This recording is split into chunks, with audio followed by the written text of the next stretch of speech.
جسم میں آپ کے چرچ میں آ جائے یا آپ کے گھر میں آ جائے, آپ کے سامنے آ جائے, تو آپ کیا کریں گے؟ جی ہم اس کی خدمت کریں گے, اس کو حق کریں گے, اس کے پاؤں دھوئیں گے. سو بہت ساری باتیں انہوں نے اپنے جذبات کا اظہار کیا. تو معلوم ہے خدا کے روح نے مجھے کیا کہا؟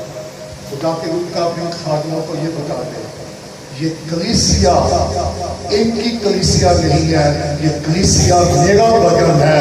اور خادموں کو چاہیے وہ کلیسیا کے ساتھ اپنی بات کی سمجھ کے سلوک نہ کرے, بلکہ میرا بدن جان کے ان کی خدمت کرے.